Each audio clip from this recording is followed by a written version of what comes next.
Hi everyone, welcome to Mike G's Enigmatic Reads, where I have another review for you of an Agatha Christie mystery novel. If you've been following along with my reviews of Christie's Hercule Poirot series, in which I last reviewed Five Little Pigs, you'll know that the next novel up in sequence is not The Man in the Brown Suit, which I'll be reviewing today. Now, about a month or two ago when I read this book, I was in the mood for some more Agatha Christie, but I didn't want to jump right ahead yet to her next Poirot mystery, The Hollow, so instead I decided to check out one of her many other works. Just a brief note, there will be no spoilers in this review until I say so at the beginning of the second half, at which point I'll give you a chance to make your escape before proceeding. This is a fun novel that I quite enjoyed and that goes in a fairly different direction than what we usually see in Christie's Poirot series. I'm no expert on precise terminology of mystery genres, but I'd classify this one more as a mystery thriller than a proper whodunit like the Poirot novels. Although here we might guess certain explanations before they're revealed, the main fun of this novel is really just in witnessing the dangerous adventures of our protagonist Anne Bedingfield. It doesn't feel here like we're expected to collect every last detail and try to piece together everything that's going on.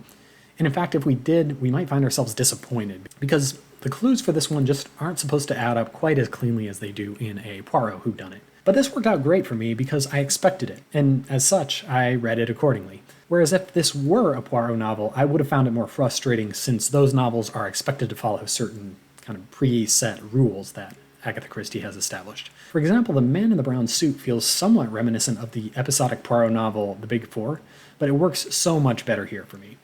In The Big Four, I found it really frustrating because I picked up the novel expecting one thing, for it to be a sensible and solvable mystery, being a Poirot novel, and then I got something that felt frantic, an adventure of international stakes and uber criminals, and as a result, I just really didn't like it. So The Man in the Brown Suit came out in 1924, 3 years before the Poirot mystery, The Big Four, which, if you're super familiar with the Poirot chronology, places its writing between her second and third Poirot novels, The Murder on the Links and The Murder of Roger Ackroyd. Bottom line is, she wrote it fairly near the start of her mystery writing career, and it was received positively by critics of the time, although it seemed clear that they preferred the order and method of the Poirot mysteries to the convoluted plot of The Man in the Brown Suit, which many of them found less remarkable or unique to Christie's individual style. The main character in The Man in the Brown Suit is a clever and romantic young woman, Anne Bedingfield, whom I enjoyed getting to know and who's developed more deeply than most of Christie's main characters.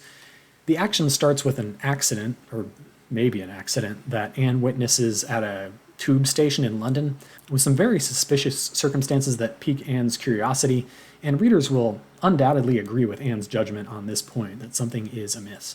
But the one thing I really appreciated about the narration style was the way in which we readers will pretty much always remain on Anne's side as she narrates the story from her own vantage point, but we will also be aware at times of certain oversights Anne makes as she embarks on a ship to South Africa and tries to piece together why certain murders took place as part of what seems to be a scheme orchestrated by a ring of international criminals headed by a mysterious figure named the Colonel. Now, to describe my impressions of Anne, well, you might find this a strange comparison, but I found her in many ways strangely reminiscent of Catherine, the protagonist of Jane Austen's novel Northanger Abbey, a book that I read last year and found quite excellent for what it's worth. The resemblance is in the fact that Anne is simultaneously clever and endearing to the reader, but also young and naive, with this sort of romanticism and sense of adventure that we as readers realize may lead her to jump to the most exciting conclusions possible, even if they're not necessarily the most probable. Where this resemblance stops, though, is that in Northanger Abbey, we can reasonably at least assume that Catherine's most fanciful notions are completely off base, since Northanger Abbey aims to retain some resemblance to real life. Whereas in The Man in the Brown Suit, it's a mystery thriller, so when Anne imagines herself in the middle of this complicated plot of intrigue, we have good reason to believe that she's at least partially right, despite that it seems like her character is a little quick to interpret things that way. Like, towards the beginning of the novel, when she witnesses an actual death under some strange circumstances, we'll know that the story isn't all in her head. Where I found this interesting, though, in the context of The Man in the Brown Suit, is that she could be right about some things, namely that there's something very sketchy going on here, and yet totally off base in other conclusions.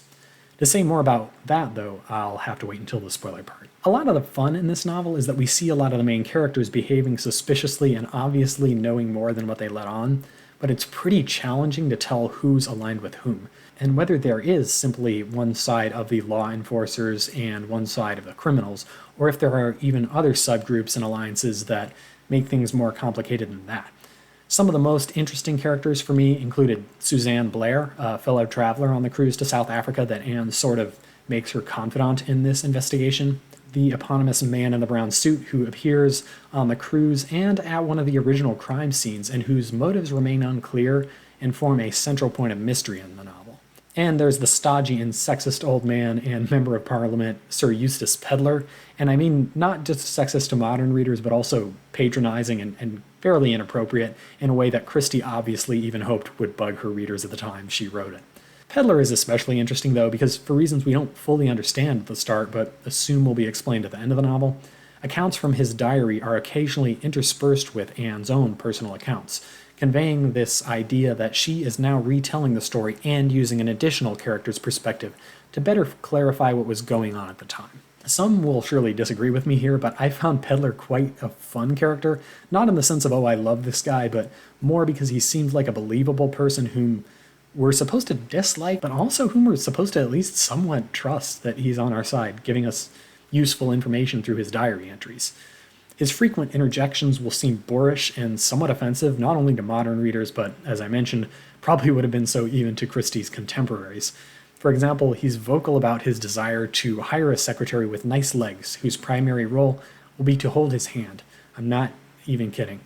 And the main character fits this bill in his eyes, although luckily she does manage to make it through the novel without having to hold his hand. Sorry for the minor spoiler. And yet, as offensive as he can be, he doesn't come across as properly evil. We get the sense that he probably is at least on the good guy's side, regardless of who he is as a person. There are other characters of interest as well, none of whom I would absolve of suspicion, although I found those characters a tad less interesting than the ones I've already mentioned. I will point out that there is one of Christie's recurring characters who makes a debut appearance in the book, which means if you've seen this character in other books, then this person might serve as a little bit of a reference point at times for piecing together who's playing for which side. Not that it really helped me a whole lot knowing this. The other main characters don't know this, though, and they treat this person as a suspect just like all the others, so I'm not going to mention who it is in the spoiler-free section in case you're not aware and don't want to know before reading. A brief mention, too, that given this novel takes place partly in South Africa, that's where the cruise is headed, there are probably, obviously, going to be some colonialist and sometimes racist attitudes expressed that seem quite antiquated by modern standards. Worth keeping in mind and considering if you're not in the mood for that, though also it'd be hard for me to expect otherwise of a novel written in the 1920s, but maybe it also could be valuable to consider too how these attitudes fit within or represent the evolving relationship of the time between Britain and its African colonies, which I have to admit I know less about than I'd like to. So yeah, I'm about ready to get into some spoilers now, but before I say that, a quick conclusion for those of you who just want to jump off now and read it yourself. I liked this book, I'd recommend it, but you do have to be in the mood to suspend your disbelief and just follow the story instead of trying too hard to figure it out. If you don't, you will almost certainly be disappointed, because this simply isn't one of Christie's tightest or most believable plots. Okay, that's an understatement. This is one of Christie's least believable plots. Alright, so spoilers starting now. I really don't have too much to dissect in the spoilers section, but there are at least a few good gems to cover. Actually, those gems are pretty much the individual characters, and whether or not they turned out to be who I thought they were. So first, the man in the brown suit. Frankly, I have to admit I just didn't find him that interesting of a character, especially as this sort of spontaneous and seemingly mostly groundless romance blossomed between him and Anne, casting him as sort of the savior figure to fill Anne's romantic idealizing. It would have been more interesting to me to see a betrayal from him, or at least some sort of surprise. About half or two-thirds of the way through the book, I even thought for a moment he might not be an independent character, but rather one of the other characters in disguise. I was thinking maybe Colonel Race, since I don't think I'd seen the two together at all. I think this could have been interesting, but this idea was quashed not long after. Colonel Race. I mentioned that one of the characters was first introduced in this novel, but also would appear later in Christie's other novels, giving modern readers a bit of a signpost if we know this. That character is Colonel Race, who I think appears next in the Poirot mystery Cards on the Table, which I've also read. Still, despite knowing that Colonel Race, being a Secret Service agent, must be fundamentally a good guy of some sort, he wasn't really central enough of a character for this knowledge to amount to much. It was also rather confusing to me that we had a Colonel Race and also a mysterious villain called the Colonel, which maybe was meant to mislead Christie's readers at the time, encouraging them to equate the two, but now to me, with the retrospective knowledge, was more just confusing than misleading. Suzanne Blair. Honestly, I suspected Suzanne Blair pretty much the entire time, and she even had the diamonds delivered directly to her. I found it frustrating and assumed it was perhaps telling that the narrator is always not even considering her as a suspect, despite that at least on one occasion she withholds information from the narrator. Though I also found it quite out of character that Anne suspects everyone on the ship, except for maybe the man in the brown suit, since her romantic attraction makes that a bit of a believable blind spot. But somehow Anne just lets Suzanne off the hook without even mentioning once that maybe she shouldn't trust her. Because Anne is not a dumb character who just thinks she's smart. She's actually fairly clever in spite of her naivete that gives her certain blind spots. So it's harder in Anne's case to justify this blind trust of Suzanne. And that's part of where this novel fails a bit for me as a mystery or a whodunit, because a detective or would-be detective protagonist isn't supposed to get away with just letting someone off the hook like that. And she does here. Not to mention, despite Anne Bedingfield's appearance as a sort of naive young woman with romantic ideals about the world, unlike Catherine in Northanger Abbey, who's driven astray by her wild imagination, Anne Bedingfield's romantic notions are pretty much confirmed on every count, which isn't such a bad thing for a lighthearted romp like this one, but also makes her maybe a little bit less interesting as a literary heroine. And what about Eustace Pedler? Right, so he got me good, and as I mentioned, I certainly found him a pain, but also just fun to read, and I assumed that he was supposed to be that guy who we love to hate, but who's not quite as bad as you'd think based on his personality alone.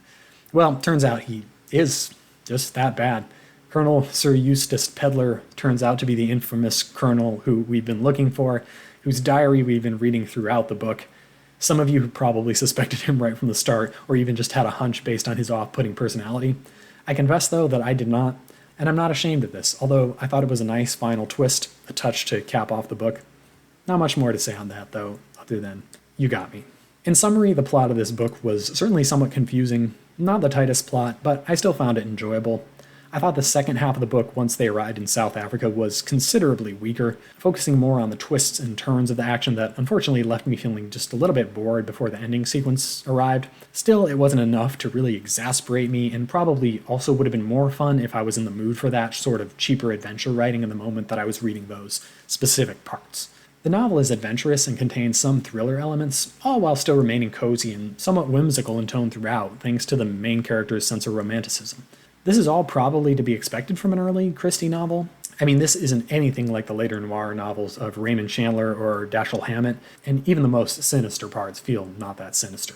But it's definitely a different vibe, too, than what we get from some of Christie's more genuinely ominous later works like And Then There Were None. That's all, though, for The Man in the Brown Suit.